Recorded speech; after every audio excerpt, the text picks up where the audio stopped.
안녕하십니까. 이번 시간에는 전번 시간 가스터빈과 디젤 발전기를 비교한 강의에 이어서 그런 발전기의 용량 산정 방법에 대해서 PG 방식과 RG 방식과 미국 방식을 비교하면서 설명을 하도록 하겠습니다. 발전기 용량 산정 방법에서는 지금 기존 방식을 거의 10여 년 이상 계속 이 방법을 써왔거든요. 그래서 PG1에서 PG2, PG3 이 선정 방식을 지금 설계 사무소에 대부분 쓰고 있고 지금까지도 이 방식을 지금 많이 사용하고 있습니다. 그 네가시 201 방법이라는 거는 최근에 이제 일본 소방청에서 승인하고 내연력협회에서 이제 제정한 이 식인데 PG1 방식도 그렇고 RG 방식도 그렇고 이것은 이제 RG 형태로 갑니다. RG1, RG2, RG3, RG4로 이렇게 네 가지로 가는데 이 두 가지가 전부 다 일본에서 제정된 식이다 이거죠. 일본에서 제정된 식을 갖다가 우리가 인용을 해서 썼던 겁니다. 쭉. 그래서 이렇게 써왔는데 일본 같은 경우는 이 방식을 이제 폐기를 했죠. 완전 폐기를 했어요. 폐기를 했는데 우리는 지금까지도 이 방식을 계속 쓰고 있고 또 때에 따라서는 이 방식을 쓰고 있는데 이 방식은 이제 단점이 계산하기가 조금 복잡해요. 계산하기가 복잡하니까 지금 이 방식이 우선 단순하고 그러니까 이 방식을 지금 계속 쓰고 있단 말이죠. 지금 이런 형태에 있습니다. 그럼 두 가지 방식을 왜 이렇게 일본 측에서 소방용을 두 가지 방식을 구사하고 있는지 우선 큰 개요에 대해서 먼저 말씀을 드릴게요.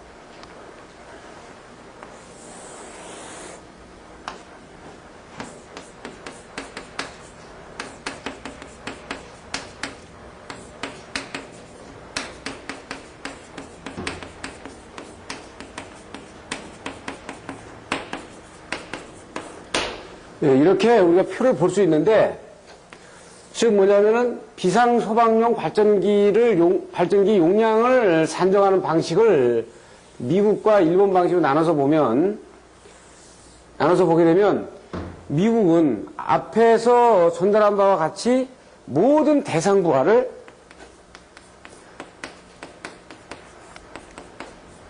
소방용 비상 대상 부하의 전 부하를 갖다가 다 더하는 거죠.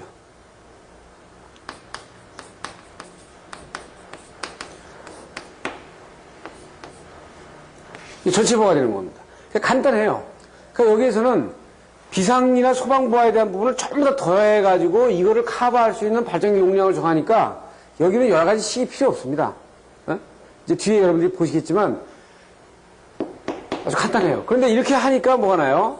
이게 용량이 크게 나온단 말이에요. 용량이 아주 크게 나오니까 일본 측에서 자세히 봐가지고 이 용량이 크게 나오니까 이 용량을 크게 할 필요가 있겠냐. 최소한을 하자.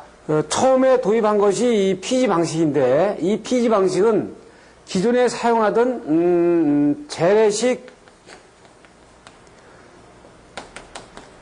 모터 기동 방법을 사용했을 때 사용했던 거거든요.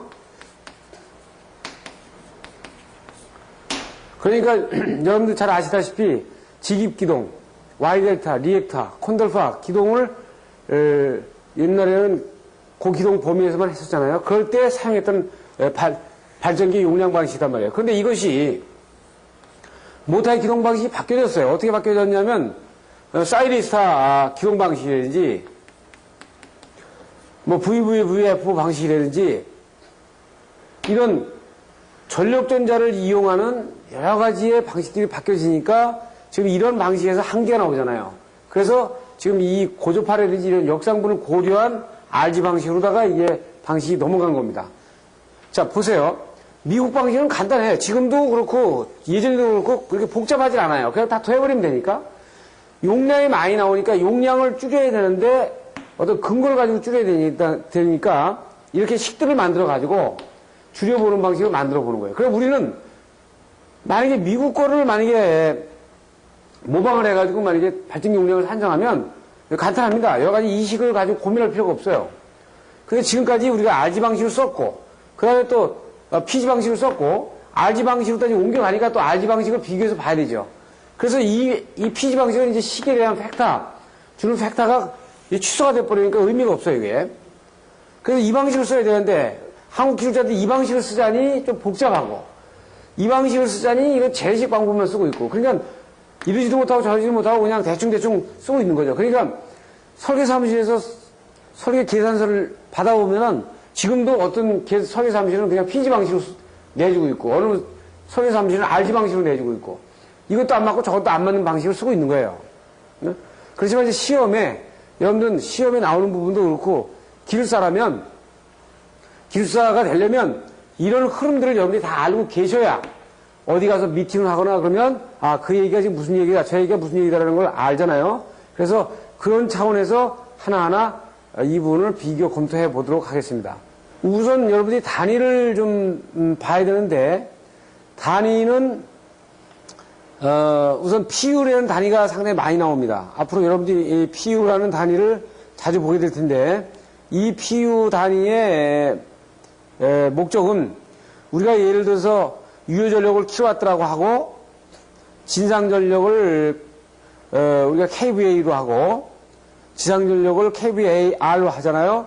그렇기 때문에 이 영역에 따라서 단위를 다르게 쓰지 않습니까? 그런데 발전기는 그 영역을 모른단 말입니다. 그러니까 엔진은 여기 발전기가 있고 여기 샤프트가 있고 여기 엔진이 있어요.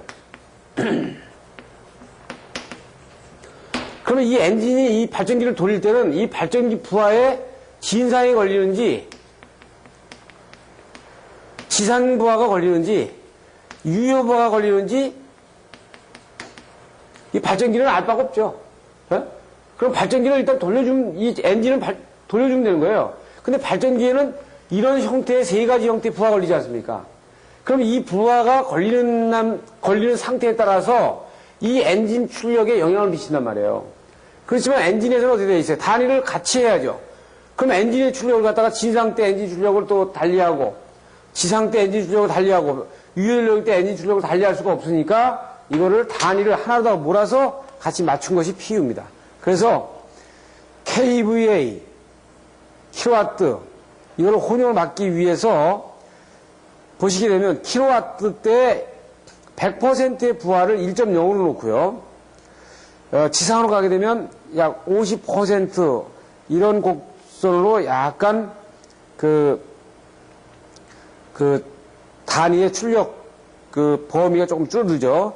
지상으로 내려가면 약 70% 범위로 유효전력에 비해서 단위의 출력이 좀 떨어집니다. 그렇지만 이때는 같은 PU를 쓰는 겁니다. 그러니까 만약에 지상 영역에 부하가 걸려 있을 때 PU 단위의 엔진 출력은 킬로와트 유효전력일 때 한 50%밖에 안 나는 거죠. 엔진 출력이. 지상 영역에 만약에 발전기에 부하가 걸려 있을 때는 약 70%의 유효전력의 70%의 부하 출력밖에 나지 않는 부분을 얘기하는 겁니다. 그리고 마력도 불란서식과 영국식이 다른데 불란서식은 PS로 나타내가지고요. 0.1PS는 0.736kW가 되고 영국식이 홀스파워 해가지고 0.746kW로 나타냅니다. 그래서 우선 단위에 대해서 여러분들이 참고를 먼저 해보시고 그리고 들어가겠습니다. 그럼 PG1, PG2, PG3 방식을 들어가서 보면 PG 방식의 특징을 설명하게 되면 이 방법들 세 가지는 전부 다 이제 재래식 모타의 기동 방법을 가지고 설명하는 거죠. 그래서 피지 방식을 특징별로 전체적으로 한번 보겠습니다. 어떤 특징이 가지고 있는지.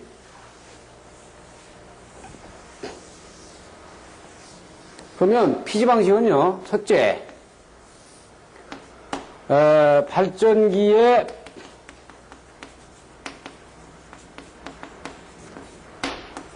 필요 용량을 그대로 구한다.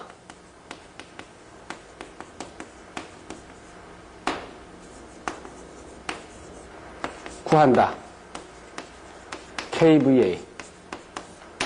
두 번째, 기존의 재래식 팩타를, 그게 모타의 기동 방법이죠.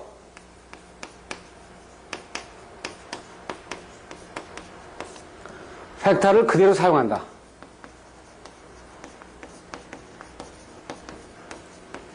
세 번째, 이 방법은 고조파라든지 역상분 전류에 대한 고려를 하지 않는다.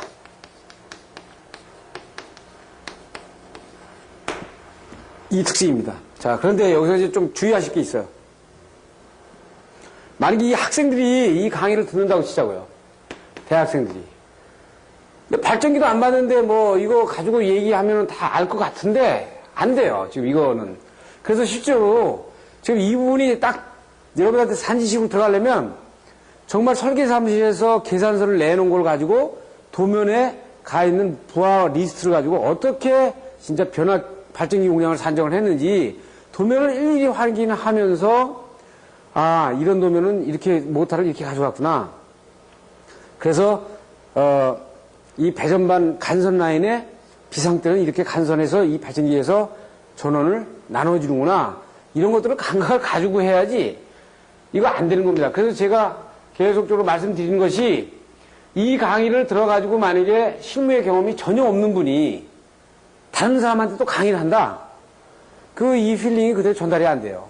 저는 지금 제가 여러분들한테 강의를 하는 내용은 어디 책을 보고서 밤새도록 연구를 해가지고 강의를 하는 것이 아니고 현장에서 많은 시간에 부딪혀서 이런 부분들에 대한 현장의 어떤 느낌, 여기에다가 이론적인 어떤 체계화를 접목을 시켜가지고 여러분들한테 강의해 드리는 거란 말이에요. 그렇죠? 그러니까 여러분들이 듣기에도 아, 그렇겠구나 이런 느낌을 받는다고요. 근데 이걸 만약에 책을 가지고 공부를 해가지고 강의한다 그러면은 떠 있어. 그것은 제가 강의하는 부분만 얘기하는 게 아니라 학생들도 이걸 가지고 실무에 대한 부분들을 도외시한 상태에서 만약에 이 강의만 가지고 페이퍼워크를 하다 그러면 그 지식은 떠 있는 거예요. 그래서 실무는 반드시 그 넘을 수 없는 벽이 있다. 그 넘을 수 없다는 벽은 많은 시간과 현장에서의 부딪힘, 느낌, 이거 가져가야 된다는 거예요. 그거 반드시 잊으시면 안 됩니다. 이 교육은 간접 교육을 통해 가지고 여러분들이 그런 교육이 안 된 사람들에게 시간을 많이 단축을 시키고 그 감각을 전달하는 데 의미가 있어요. 그럼 여러분들은 직접 이 부분을 몸을 부딪혀야 돼. 그렇죠? 그래서 이렇게 복잡하게 하는 이유는 발전기 용량을 되도록이면 줄여보려고 하는 거다. 발전기 용량을 줄이려고 하는 거예요. 그러니까 우리가 수용률, 부용률 같은 경우도 변압기 용량을 줄이려고 어떤 팩터들을 만들어내지 않습니까? 그거하고 같이 발전기 용량을 줄이려고 하는 거예요. 그러면 구체적인 식은 PG1, PG2, PG3 산정 방법이 있는데 PG1, PG2, PG3가 있어요. PG1은 모든 부하를 다 더해. 이 모든 부하를 더하는데 이 모든 부하라는 게 비상부하죠. 비상부하에 해당되는 모든 부하를 더해 가지고 여기에 부하의 종합 효율하고 그 다음에 역류에 대한 팩터 그리고 부하율이라든지 수용률을 여기다 넣어서 발전기 용량을 구하는 방법입니다. 원래 이게 미국 방법이죠. 원래 미국 방법. 미국 방법은 여기에 대한 모든 부하를 더해가지고 수용률을 100%로 주게 되면 100%로 주게 되면은 이게 미국 방법이에요. 그런데 우리는 이 자체를 갖다가 아주 적게 산정한단 말이죠. 많이 안 하고. 그래서 이 PG1이 원래는 이 부하를 갖다가 어떻게 돼 있어요? 상당히 많이 더하면 이 PG1이 가장 크게 나오는 겁니다. 원래는. 근데 우리나라에서는 이게 크게 나오지 않죠. 왜냐하면 이 PL 부하의 합산을 적게 하니까. 이 부하를 적게 하니까. 그러면 과도시의 최대 그 전압강화에 의한 부분은 어떻게 보느냐? 이거는요. 가장 큰 전동기가 돌아갈 때 전동기의 1kW당 기동 kVA가 있어요. 즉 이거는 어떻게 보시면 되냐면 그 2급 전동기다 그러면은 1kW를 출력을 내는데 입력이 6kVA가 필요하다는 거죠. 만약에 K급은요, 1kW를 출력을 내는데 10.7 kVA 입력이 들어와야 돼. 그러니까 어떤 전동기가 좋은 거예요? 이 전동기가 좋은 거죠. 이 전동기는 나쁜 거죠. 그러니까 전동기에 이 출력이 1kW를 하기 위해서 어느 거는 6.0 kVA가 들어와야 되고 어떤 모터는 1kW의 출력을 위해서 이게 10.7이 들어와야 된다 그러면 이 모터가 소모가 많은 거죠. 예? 이 모터가 안에 내부적인 손실이 많은 겁니다. 이 모터가 아니지. 그러면 이 모터로 가야 된단 말이에요. 그러니까 모터에 따라서 E급이냐 K급이냐 H급이냐 F급이냐 이 급에 따라서 입력 kVA가 다르니까 이 데이터를 일로 가져와라 이거지. 이로. 가지고 오고요. 그 모터가 어느 급이냐를 계산해야 되죠. 그 다음에 기동 방식에 의한 계수가 있어요. 이 가장 큰 모터를 어떤 기동 방식으로 하느냐. 기동 방식으로 하는 건 어떻게 있어요? 지기동은 1.0으로 줘가지고 Y 델타 0.67 뭐 리액타에서 되고 컨트롤하게 돼 있죠. 그러면 여기는 지기동 Y 델타 리액타 컨트롤파 기동밖에 종류가 안 나와 있어. 이 표에는. 그럼 만약에 VVF 시스템이다 그러면 이 표에 없죠. 이 표에 없습니다. 그래서 여기에서 가지고 이 C 값을 가지고 오고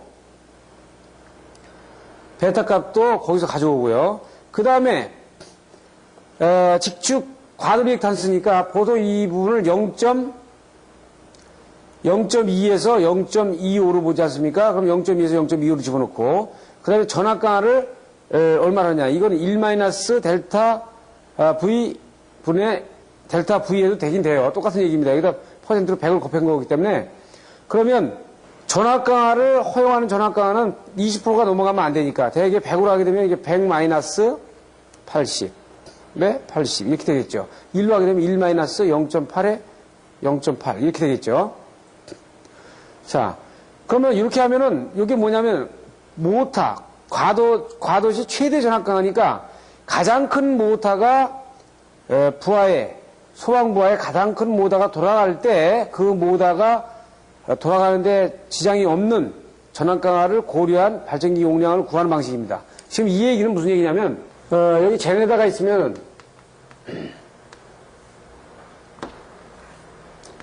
모터가 있잖아요. 여기는 전원 공급이죠. 이 모터가 이 스프링클러 모터가 돼가지고 가장 큰 부하 중에서 소방 부하 중에서 가장 큰 모터다. 그러면 이 모터가 돌아가는 거를 이 제네레이터는 커버를 해야 된다 이거죠. 그럴 때 이 PG2를 쓰는 겁니다. 그 다음에 이제 그 PG3를 가다 보면 여기 조금 잘못됐는데 PL-PN에 입선하고 이게 여기 가운데가 플러스입니다.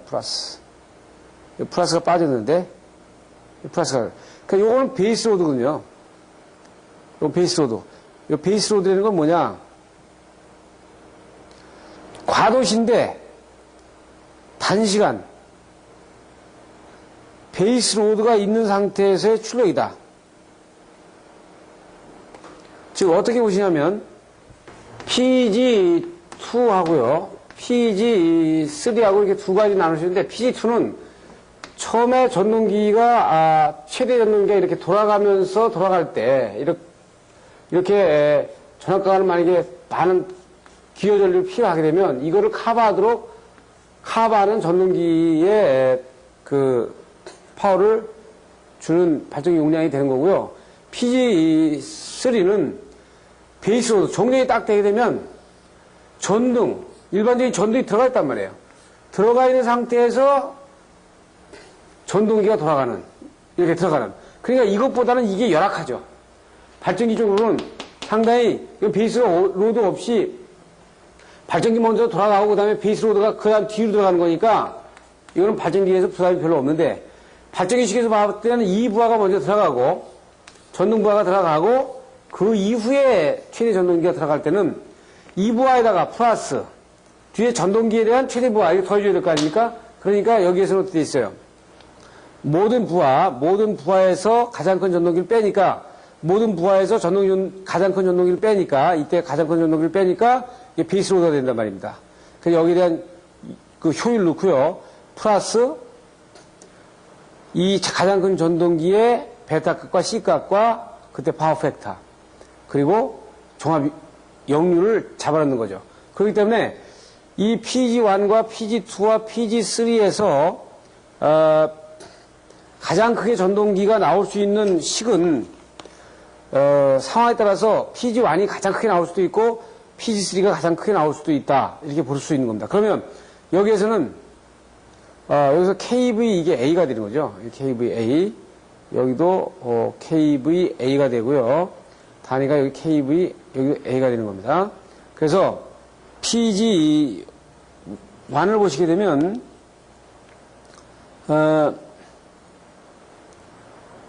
원은 모든 부하를 더해서 이때에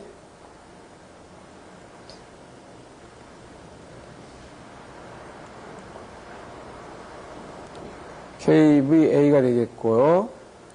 그 다음에 PG2는 가장 큰 전동기, 부하 중에서 소방부하에서 가장 큰 전동기가 기동할 때 입력과 과도 리액탄스, 그 다음에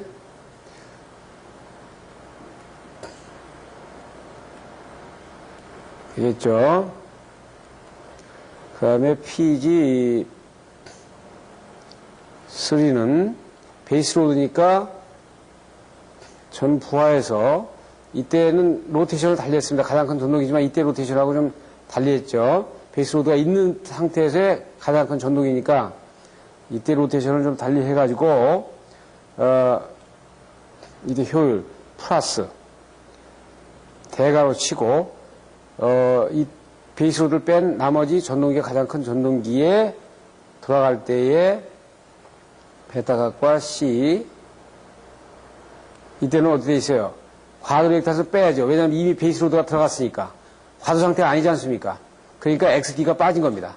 빠지고 여기에 파워 팩터만 들어가고 전체 대가로 치고 역률이 들어가는 이렇게 식이 정리가 되는 겁니다. 그래서 대개 이 PG3가 가장 크게 나오겠죠. 상식적으로 봤을 때. 미국식으로 하면 PG1이 가장 크게 나오고 그러면 어떻든 이 세 가지 중에서 가장 크게 나오면 크게 나온 걸 가지고 발전기를 채택하는 방법이 PG 방식입니다. 예? 그래서 이거에 의해서 엔진 출력을 구하는 방식은 요거의 때 요거의 엔진은 얼마가 되겠느냐. 상식적으로 생각할 때 발전기의 출력이 이렇다면 여기에 달려있는 엔진은 이 발전기보다는 커야죠. 이게 용량이 커야 되죠. 그래서 그 부분을 보게 되면 이 부분을 이제 설명하고 가야 되는데 그런데 여기서 이제 문제는 이 팩터들 베타와 C 값에 대한 이 팩터가 폐지됐단 말이에요. 이게 1983년에 폐지가 됐어요. 왜 폐지가 됐냐면 직이 Y 델타, 리액터, 컨트롤파 기동 시동만 이 데이터에서 적용이 되잖아요. 근데 이 시동 방법 말고 여러 시동 방법이 만들어지니까 이 데이터가 쓸모가 없죠. 그러면 이 데이터가 만약에 폐지가 돼버리면 이 식은 전부 다가 폐지가 되는 거죠. 이 식은. 그래서 일본은 이걸 폐지한 겁니다. 근데 우리는 그냥 이걸 그대로 쓰고 있는 거예요, 지금. 그래서 이 PG 방식에 따른 엔진 출력 산정을 보면 우선 단위가 PS로 갔죠. 엔진 출력이다 PS로 갔습니다. 이 PS로 간 거는 제가 설명 앞에서 했어요. 진상부하, 지상부하, 유효 전력이 될 수 있지만 엔진 출력은 똑같이 표시한다. 그래서 이것은 PG1에 의한 엔진 출력입니다. 이건 PG2에 의한 엔진 출력이고, 이건 PG3에 의한 엔진 출력이고, 이것은 이제 베이스 부하 시의 순시 부하 투입량. 이것도, PG3에서 조금 변형이 된 부분이지만, 이렇게 엔진 출력을 볼 수 있다. 보통 얼마가 되느냐? 발전기 출력에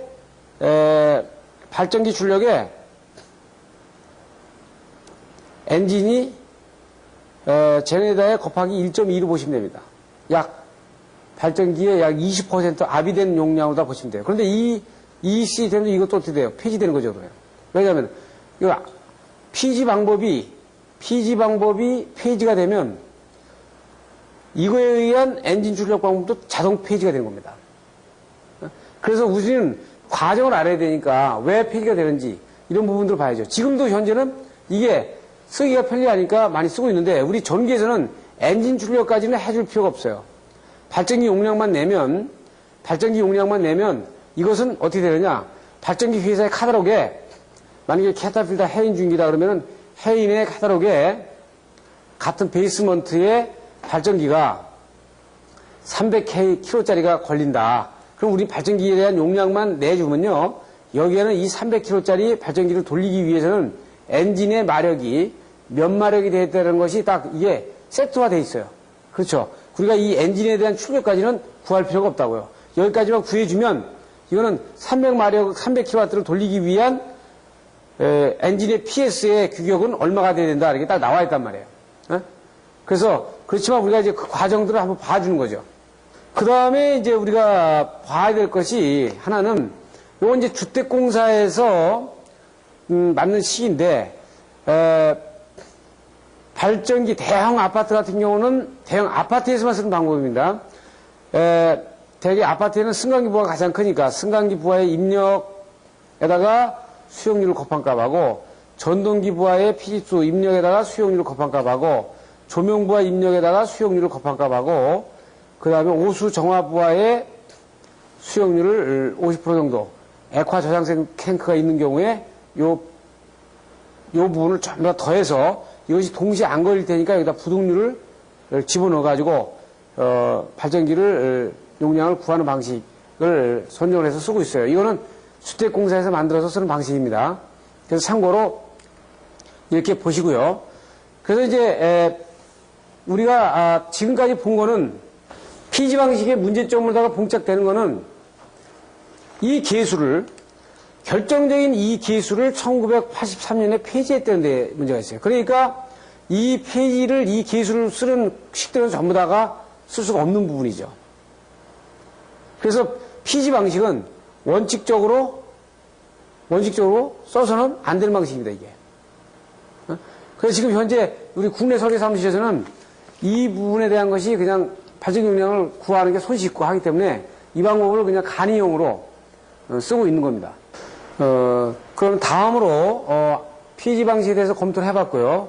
RG 방식에 대해서 검토를 하는데 이 RG 방식은 네가시 201이라는 코드에 들어가 있는 겁니다. 해인 중기다 그러면은 해인의 카탈로그에 같은 베이스먼트의 발전기가 300kg짜리가 걸린다. 그럼 우리 발전기에 대한 용량만 내주면요. 여기에는 이 300kg짜리 발전기를 돌리기 위해서는 엔진의 마력이 몇 마력이 되었다는 것이 딱 이게 세트화 되어 있어요.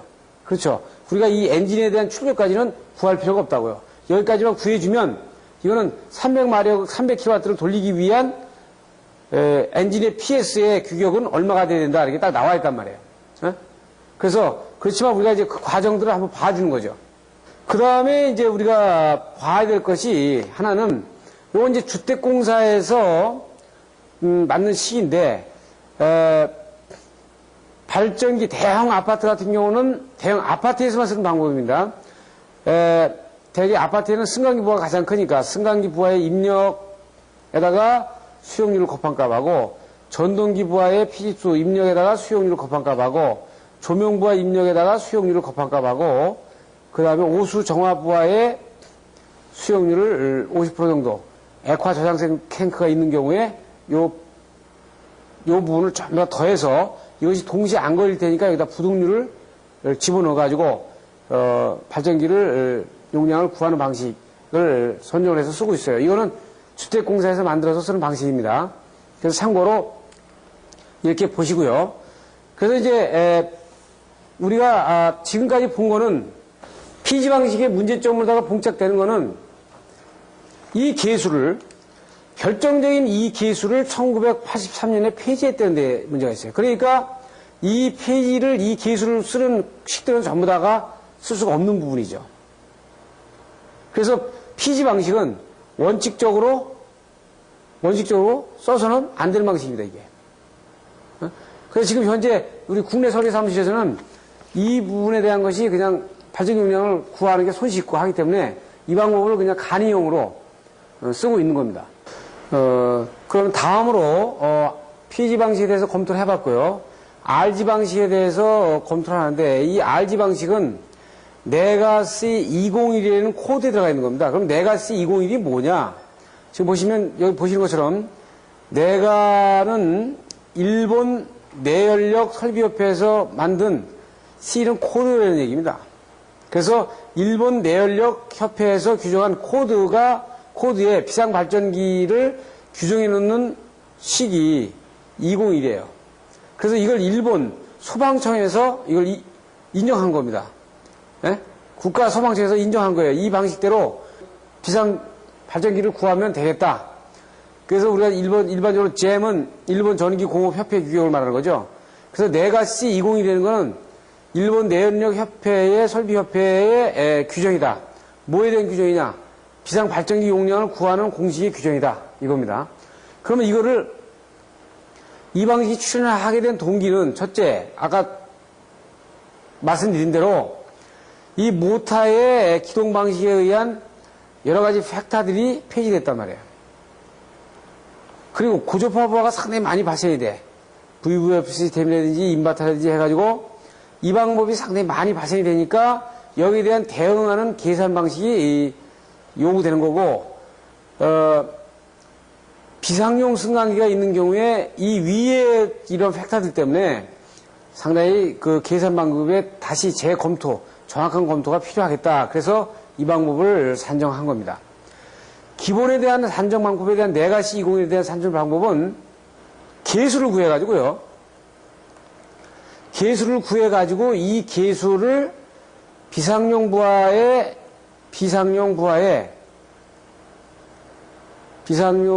부하 합계에 곱해주는 겁니다. 간단하게 얘기해서. 그럼 비상용 부하 합계가 뭐로 나타나겠어요? 킬로와트로 나타나겠죠. 그럼 계수는 뭐로 나타나겠어요? 대개 2.2, D에서 1.47, D에서 2.2 이내로 들어가는 RG 계수를 구한단 말이에요. 그럼 무슨 얘기예요? 즉, 비상용 합계를 구해가지고 1.4배에서 2.2배의 발전기 용량을 구하라는 거예요. 간단한 얘기로. 아주 복잡하지 않습니다. 그러니까 쉽게 얘기해서 비상용 전원이 필요한 부하가 나오면 이 부하를 전부 다 더해가지고 곱하기 1.4에서 2.2 계수를 해주려는 거죠. 이 계수를 구하는 것이 RG1, RG2, RG3, RG4예요. 근데 강의 때 이 강의에 들어가면서 좀 한 가지 얘기하지만 이것도 또 좀 약간 공학적으로 보면 좀 우스운 겁니다. 예를 들어서 이렇게 계산을 했는데 이 범위를 벗어났다.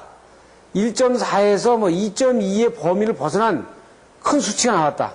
3이 나왔다든지 4가 나왔다든지 그러면 이 비상용 전원이 필요한 부하가 만약에 500kW가 나왔다 그러면 발전기 용량을 3이 나왔다 그러면은 이걸 1500kW 해주려는 거거든요. 그러면 무슨 얘기예요? 실제 부하는 500kW인데 여기 고조파라든지 역상분이 많으니까 발전기 용량을 1500kW 해라 이런 뜻이에요. 에? 이게 너무 커지니까 일본 측에서 이 식을 제정할 때 이 범위를 벗어나면은 이 안에 수식 벡터를 다시 조정하라고 돼 있어요. 그러면 이건 안 되는 거거든요, 원래. 나오면 나오는 대로 이 수식이 정확하다 그러면 3배가 나오면 3배, 4배가 나오면 4배, 이걸 다 해줘야 되는 거죠, 원래는. 그런데 이 수치가 나오면 이걸 내리래, 이쪽으로. 1.47에서 2.2에다가 끼워 맞추라는 거예요.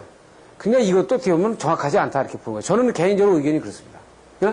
그러니까 이 얘기는 미국 거는 받아들이기 싫고, 일본 자기 거는 뭐 만들어야 되겠고, 그 피지 방식은 안 되겠고, 그러니까 RG 방식을 만들어가지고 이게 숫자 노름을 하는 거예요. 그런데 얘네들은 이렇게 할 능력이라도 있지만 우리는 그런 게 없잖아요. 얘네들은 PG 방식도 만들고 RG 방식도 만들어가지고 이렇게 발전기 용량을 구한다 그러지만 우리는 어느 대학교, 어느 학회에서 뭐 이런 거 합니까? 어느 기술사가 하고, 지금 이렇게 하고 있는지, 뭘 이렇게 하고 있는지 자체도 검토하고 있는 데가 없는데, 그러니까 우리들이 그런 부분에서 상당히 많이 떨어지는 겁니다. 얘들은 이렇게 숫자 노름을 하더라도 이거를 이렇게 하는 부분들에 대한 식을 막 만들어가지고 식을 장난을 하고 팩터를 넣어가지고 막 모디파이를 하고 이러는데 그 나름대로 걔들은 또 근거 있다고 하잖아요. 하지만 우리는 가서 벽교육이 급급하고 모방하기 급급하지 이것이 왜 이렇게 됐는지 이 수치를 왜 이렇게 쓰는지 자체를 모른다고요. 솔직히 우리 의제에서 이런 부분들을 상당히 많이 강의를 해가지고 많이 지금 깨우치고 있습니다. 지금 보면 비상발전기에 대한 거 이런 것들도 제가 네가시 201에 대한 코드는요. 제가 원문을 구해서 모 단체에다가 주어서 거기서 책이 나온 걸로 알고 있어요. 그러니까 저희들은 왜 그러냐면 일본 자료를 계속 2개월, 3개월마다 계속 리딩을 안 할 수밖에 없어요. 그래서 제가 수시로 다 일본을 들어가서 학회를 가서 보고 우리 관련되는 자료들을 참고를 해가지고 우리 국내에다가 적용을 해야 될 것이 뭔가 이렇게 보는 거죠. 그래서 잠깐 아까 말씀드린 대로 실무의 벽과 이론의 벽은 정말 다른 길을 가고 있는 거거든요. 거기에는 중간에 분명히 연결 조인트가 있죠. 그러니까 이런 것들은 우리가 참 상당히 고민을 해야 되는데 앞으로는 이제 WTO 되고 국제화 됐기 때문에 이 일본 거를 이제 가서는 이제 안 되거든요. 그런데 지금 현재는 지금 적용하고 있는 거니까 우리가 이 부분을 보는 겁니다. 또 시험 문제 또 그게 나오고. 그래서 내부적으로 다 들어가서 보시면 어떻게 얘기하냐. G는 RG의 K라고 했어요. 아주 간단하게 이렇게 됩니다. 그럼 RG는 이 계수를 구한다 그랬죠. 어떻게? RG1, RG2, RG3, RG4. 그래서 일본 애들이 아주 복잡한 식들을 만들어 놨어요. 그럼 이 계수는 1.47D에서 뭐 2.2 안에 들어가 있다. 이렇게 되는 거예요. 그래서 이 범주가 벗어난 수치가 나오면 또 조정해라 하는 거니까 이걸 딱 놔놓고 이 수치를 구하는 거죠. 이 1.47D에서 2.2라는 수치 내에서만 구해라 이거죠. 그거 벗어나면 이 안에 계수수를 조정해가지고 맞춰라 이거야, 거꾸로. 그러니까 만약에 인버터 방식으로 한 엘리베이터를 써가지고 고주파가 많이 나와가지고 이게 3이라는 게 나왔다. 그러면 인버터 방식을 말이죠. 레오나드 방식으로다가 바꾸든지 고주파가 안 나오는 방식으로 바꿔가지고 이 계수를 맞추라는 거야. 그러면 이 K는 모든 부하를 더하는 거니까 여기는 비상부하도 있을 거고 비상조명도 있을 거고 콘센트도 있을 거고 엘리베이터 승강기도 있을 거고 모터 동력도 있을 거고 이렇잖아요. 그러면 이거를 다 줘가지고 이거 부하 군대로 다 더해요. 더해가지고 이 부하를 이 K에다가 합산하는 겁니다. 그러면 비상부하에 요구되는 부하죠. 거기다가 몇 배를 해주려는 거야. 아주 간단한 얘기입니다. 어떻게 보면 결론적으로다가 강의 핵심적인 부분을 다 한 거예요. 지금 보시면은 그래서 발전기 전체 용량은 전체 부하를 더해가지고 거기에다가 이 RG 계수를 구해라. 그래가지고 이 RG 계수를 팩터를 넣어주는데 이 RG 계수는 보는 바와 같다. 정상 부하 때, 허용 전압 강화 때, 단시간 과부하, 역수항 호조. 이때 가장 큰 팩터를 여기다가 적용을 해라. 그런데 이 적용 팩터는 1.47D에서 2.2 내에 있으니까 알아서 해라. 이런 뜻입니다. 네? 자, 그래서 이제 발전기의 제 특성들은 뭐 역류는 0.8로 놓고 연속 전격으로 놓는다. 40도에서 습도, 발전기 과도 특성은 XD를 0.25로 준다. 그래서 이 XD를 0.25로 준다. 이것들은 이제 단락전류 제가 할 때 강의를 아주 구체적으로 합니다. 그리고 과전류 내역은 15초 동안 약 150%의 전류에 견뎌야 된다. 그래서 과부하 150%의 효율에서 역류를 약 0.9로 적용한다. 이렇게 놔놓고 일반적인 제 조건을 놔놓고 이제 RG 계수를 구하는 겁니다. 이제 엔진 출력의 산출식은요. 부하 출력이 다 나오잖아요.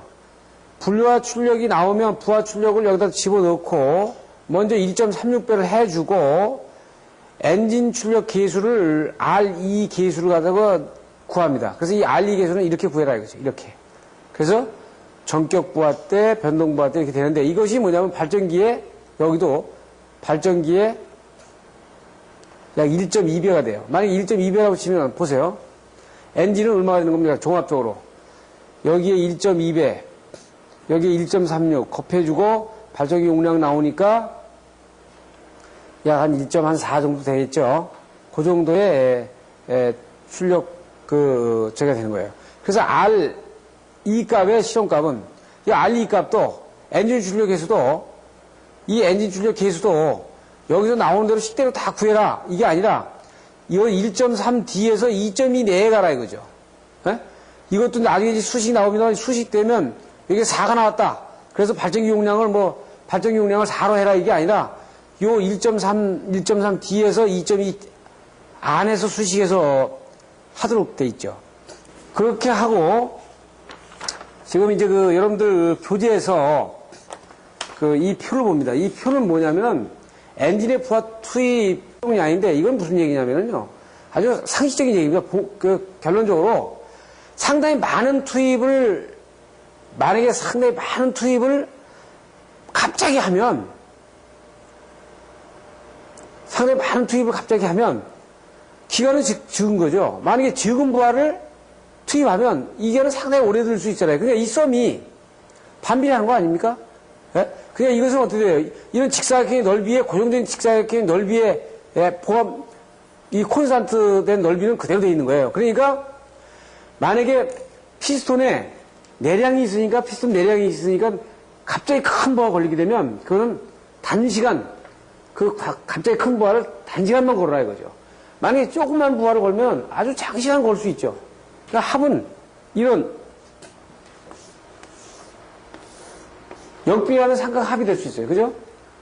이것이 적을 때는 시간 다쳤을 때 시간이 적을 때는 아주 과반의량을 크게 하는 거고 시간을 길게 가려면 과반의량을 적게 집어넣어야 되는 거고 이런 식에 대한 그래프를 보여주고 있는 겁니다.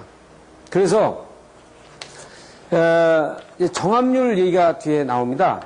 먼저 그 얘기를 하고 먼저 가는데 이 정압률이라는 거는 뭐냐면은 지금 이 강의가 이제 강의실에서 이루어지지 않기 때문에 강의실에서 이루어지게 되면 제가 이제 카메라를 의식할 필요가 없고 중간중간에 이제 편집 과정에서 이제 NG가 나올 수 있는데 NG 같은 경우를 의식할 필요가 없고 해서 교재를 가지고 여러분들하고 같이 쫙쫙 흘러가는 부분이 있기 때문에 관계가 없는데 여기서 그런 것이 제한이 되니까 여러분들이 그런 부분을 감안을 하시고요. 그래서 실제 여러분들이 저한테 와서 공부하는 거 하고 이 비디오 테이프하고 강의를 하는 거하고는 조금 그런 부분에서 차이가 있는 겁니다. 그건 감안을 하셔야 돼요. 그러니까 이걸 들으시고 감각을 들으신 다음에 저한테 오셔가지고 강의를 직접 들으시는 것이 가장 효과적입니다. 그러면 처음에 와서 그냥 듣는 것보다 여러분들이 만약에 이 비디오 테이프를 한번 보고 전부 다를 파악하고 나서 와서 디테일하게 마감을 딱 지게 되면 여러분들이 공부하는 시간을 엄청나게 단축시킬 수 있죠. 저는 그렇게 생각합니다. 이 테이프가 일단 출시가 되면 대한민국 현장의 실무 현장은 큰 회오리가 일 것이다. 저는 그렇게 장담을 합니다. 왜냐하면 이 테이프에 지금 나와 있는 내용들이 제한적으로 저희 의제에서 국한적으로 이해가 되는 것들이고 바깥에서 강의가 되더라도 여기서 강의된 내용들을 모디파이에서 강의를 하는 내용들이기 때문에 이 강의의 원 핵심 코어는 이 의지에서 다 가해가 됐다고 보시면 돼요. 그렇기 때문에 이제 이 강의를 안 듣는 사람은 이 테이프를 만약에 이 테이프를 통해서라도 안 듣는 사람은 전기계에서 같은 일을 할 때 이 부분에 대한 강의 테이프 내용이 거의 이제 상식에 가까워지니까 이 상식에 대한 내용을 여러분들이 모른다는 얘기죠. 그 모른다는 얘기는 이 업무를 하는데 상당히 지장을 받는다고 볼 수 있어요. 그런 중간에 과정을 말씀드리면서 이 테이프의 한계점은 여러분들이 이해하시고 보셔야 된다는 얘기입니다. 이 정압률.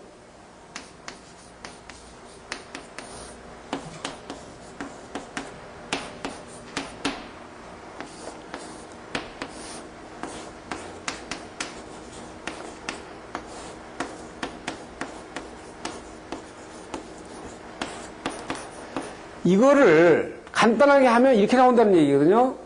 그럼 이건 뭡니까? 이건 지금 뭐냐면은 이 엔진이 있으면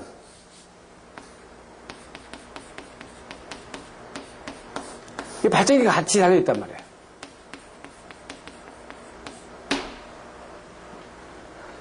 그럼 여기서 G는 발전기 출력 아닙니까? 발전기 출력.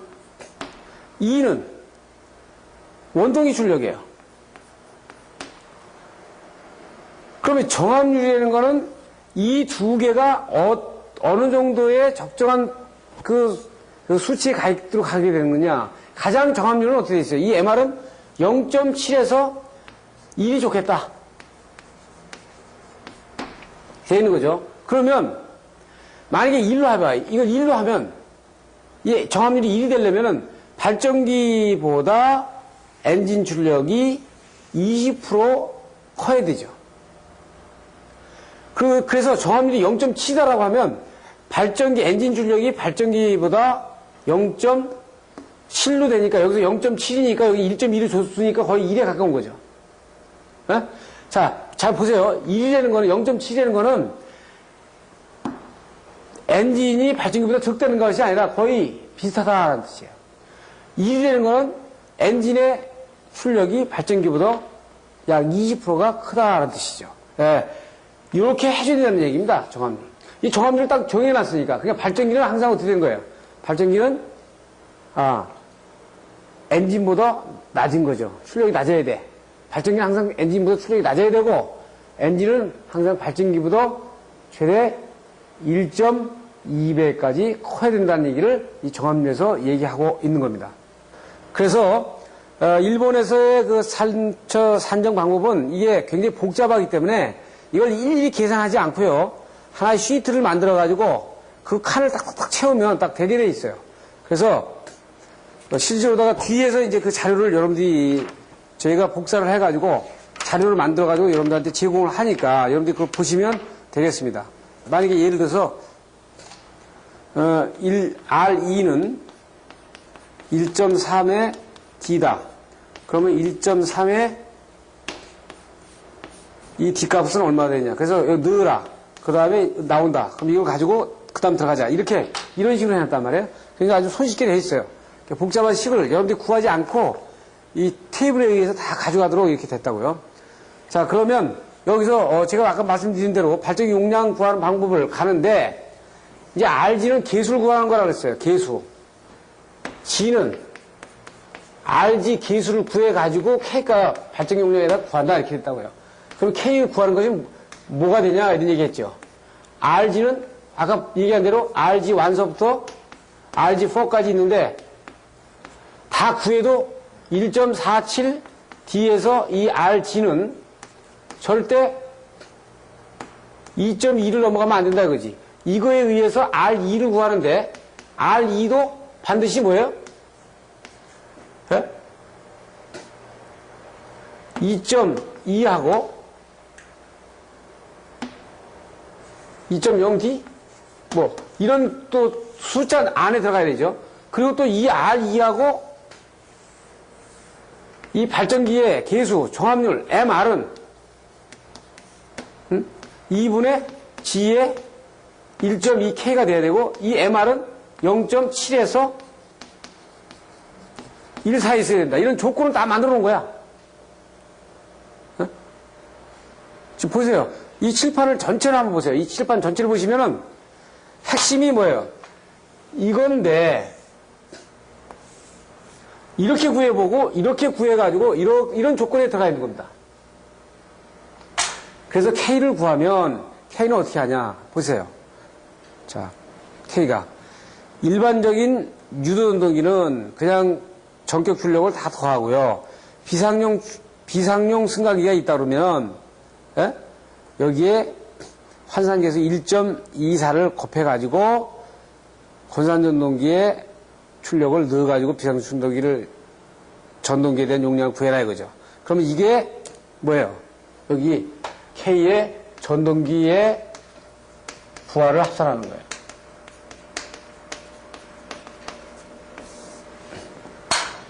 그 다음 만약에 UPS 같은 경우에는 충전장치 같은 경우는 부하에 있는 경우에 UPS 출력에다가 여기에 역류를 넣고요. 백열 등의 형광등 같은 경우는 전격 출력을 그대로 넣고 콘센트 부하 같은 경우는 여기 효율과 역류를 집어넣고요. 기타 기기는 이런 식에 의해서. 그러면 어떻게 있어요? 하나, 둘, 셋, 넷, 5개. 요 5개. 그러니까 뭐예요, 이거는? M1의 모타, 뭐 M2, M3, M4, M5까지 다 더한 놈이 전체 K가 된다는 얘기예요. 이 K를 어디다 집어넣는 거야? 여기다 집어넣는 거지, 여기다. 네? 여기다가. 아시겠어요? 그럼 K 해결됐습니다. 이거 해결됐고. 그 다음. 그러면 어떻게 돼요? 이 프로 차트를 보면 전체의 K를 구하려면 이제 여러분들이 해줘야 될 것이 부하표를 산정을 해가지고 소방 대상물에 대한 그 부하가 뭐가 되느냐 기기 넣고 부하 명칭 넣고 부하 출력 합계해서 이제 M2하고 M2, M3를 선정합니다. 그 뒤에서 선정하지만 M2 다시 하고 M3를 또 선정하고 고조파 발생 부하의 출력 합계를 산출해가지고 불평형 부하의 산출까지 합니다. 일단 부하표를 할 때는 부하의 K를 산출하면서 이 방법을 이거를 다시 시트를 다 여러분들이 같이 작성을 해줘야 된다는 얘기죠. 그래서 RG를 구합니다. 이제 자 이거는 했죠. 자 여기에서 전등 콘센트 다 있잖아요. 하면서 지금 얘기하는 이 프로 차트 작성했죠. 그럼 이쪽이 완료됐습니다. 완료된 거에서 이제 RG를 보시면은 RG1은 여기 이제 상세시이라는 거하고 실용시이라는 게 납니다. 상세시이라는 건 이론적인 시다 이거죠. 그래서 RG 계수를 구할 때는 이 식을 쓰는데 여기에 효율은 또 상세식이 이렇게 되고요. 또 SF에는 상세식은 이렇게 되는데 이걸 이렇게 쓰지 말고 실용식으로 쓰자. 이게 너무 복잡하니까. 그래서 실용식으로 만들어 놓은 것이 1.47의 수용률에다가 SF는 1-0.6의 K분의 델타 P다. 자, 보세요. K는 모든 부하의 합계고, 단상 부하의 부표현 계수가 얼마 되냐. 그러면 0.6이니까 항상 SF는 1보다 크겠죠. 1 플러스 0.2니까. 그럼 이거 0.6보다 작겠죠. 0.6보다 작아요. 왜 작냐? 전체 부하분의 부표형 부하니까 적지. 그러면 1 플러스 0.6보다 적으니까 이건 한 1.6을 넘어갈 수가 없어. 1.6을 넘어갈 수가 없죠. 그럼 이게 SF가 막 1.5다. 그렇다고 치면 수용률은 항상 1보다 클 수가 없어. 0.8이다. 곱해주고 그러면 이거 어떻게 있어요? 거의 1.47 보험이 내에 들어가 있다고 보는 거죠. RG2든 실용식과 상세식이 이렇게 돼 있어요. 이건 보세요. RG2는 전압가를 고려한 상태. PG2하고 똑같죠? PG2. PG2가 어떻게 됐어요? PG2는 PM에, 베타에, C에, XD-에, 1-델타 V에 델타 V. 이렇게 됐잖아요? 그러니까 이거 여기 왔죠? 이거 여기 왔죠? 나머지 이 계수만 테이블로 여러분들이 구하면 돼요. 지금 이거는 뭐냐면, 예? 부하의 기동시 임피던스분의 그 KS, 부하의 기동 방식에 의한 계수를 집어넣고요. 그러니까 이거는 여러분들이 구하는 게 아니고 테이블을 가지고 구하면 됩니다. 그래서 그러면 어떻게 되어 있어요? 1 마이너스 델타 V 그러면 1 마이너스 0.8에 0.8 곱하기 XD는 대개 0.25 곱하기 뒤에 이렇게 나온다 그러면 이 전체가 뭐예요? 2.2 내에 들어가야 되죠. 이거 1보다 적지. 그럼 이게 크게 나오겠죠, 이게 상위적으로. 이게 4나 5 정도 나와야 이게 2.2가 될 겁니다. 오케이. 그리고 이제 R3도 상당히 복잡해. 복잡하니까 이 식을 쓰지 말고 이렇게 쓰자. 이거 어떻게 0.98D는 베이스 부하죠, 베이스 부하. 어떻게 돼? PG3가 어떻게 됐었어요? PL에 마이너스 PN에 입실론 플러스 PN에 베타 C에 이 XD는 없어지는 거죠. 여기 과도리액탄스가 들어갔으니까 어떻게 돼요? PFS 큰 가로하고 여기에 코사인 세타 분의 1 이렇게 쓰잖아요. 그러니까 여기에 베이스로드가 이미 들어갔다 이렇게. 그 나머지 계수야. 이건 이때 쓰는 계수를 갖다 잡아놓게 되면 되겠다는 얘기야. 이것도 어때요? 이렇게 구해봐야 2.2 이내다 이거지. 자, 그래서 여기 보면 KS분의 NK 값에 의한 근사식을 주고요. 이런 식의 해를 이렇게 주었다고요. RG4도 마찬가지예요. 아주 상당히 복잡하게 나오거든요. 그러니까 여기서는 역상분에 대한 부분인데 이렇게 상세식이 있는데 너무 복잡하니까 이걸 실용식으로 이렇게 하자. 그러니까 이거는 이 데이터를 가지고 여기다 잡아넣어서 여러분들이 RG4를 구하면 되는 겁니다. 이건 고조판을 역상분을 고려한 상태에서 구하는 식입니다. 그래서 RG 방식을 위해서 각종 재원표가 이렇게 나와 있지 않습니까? 그래서 ZM분의 KS, 코사인 세타 S 이 부분에 대한 것을 직이 Y 델타, 리액타, 콘돌퍼, 특수기동, VBF, 직주 레오나드 방식, 이 부분에 대한 부분이 여기 다 들어가 있지 않습니까? 그러니까 이 표를 가지고 그 식에다가 적용하면 되겠다 하는 얘기를 지금 할 수 있어요. 여기도 마찬가지. 이 식을 KS 값, ZN 값, 코사인 세타 S, ZN분의 KS 다 수치를 주고 있습니다. 그래서 데이터를 갖다 집어넣기만 하면 돼. 여기 승강기도 마찬가지고요. 그 다음에 발전기 출력표의 각종 재원표, 일단 일반적인 파라미터를 일반적으로 이건 이 규약값을 딱 주고서 스타트하는 겁니다. 지금 미국 방식 같은 경우는 지금 100마력짜리 480V 한 대, 75마력짜리 60마력짜리가 비상부하로 있고 라이팅 로드, 전등, 리세타클, 다른 부하가 이렇게 있다고 그래요. 이런 부하가 있는 발전기가 공급을 해야 되는 전체 발전기의 용량을 얼마로 해야 되느냐. 거기 계산 시트를 볼까요? 보시면 정상 전류를 다 더해, 다 구하고 모터 부하는요 125% 다 주는 겁니다. 그리고 조명 부하, 프로 부하는 수용률을 100% 줘. 그러니까 돼 있어요. 발전기 용량을 운전 부하는 121이 나오고 기동 부하로 하게 되면 482가 나오는 겁니다.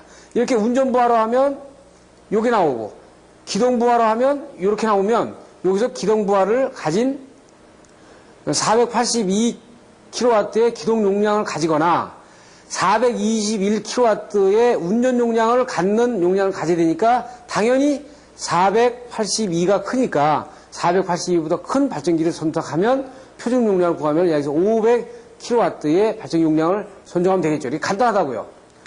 자, 지금 보시는 것처럼 미국 방식은 다 더해가지고 기동 방식에 대한 것을 때 125%를 줘가지고 다 더해버리면 되는 거예요. 그래서 다시 한번 정리합시다. 이 PG, RG 방식은 계수 구해가지고 전체 발전기 용량 구했죠. 또 미국은 다 더해버렸죠. PG 방식은 이제 페이지에서 못 쓰죠. 그러면 우리는 어떻게 해야 될까요? 지금 현재는 PG 방식, RG 방식 다 혼용해 쓰고 있는데 미국 같은 경우는 다 더하고 이렇게 하면 발전기 용량이 좀 크게 나오고 그래서 이렇게 좀 적게 하고 이런 방식이단 말이에요. 그래서 앞으로는 이렇게 세 가지를 나눠놓고 우리가 검토를 해 들어가고 선택을 해야 된다. 이렇게 보는 겁니다. 그래서 이렇게 해서 발전기의 구성 요소를 보고 발전기 용량까지를 전부 다 체크해 봤습니다. 감사합니다.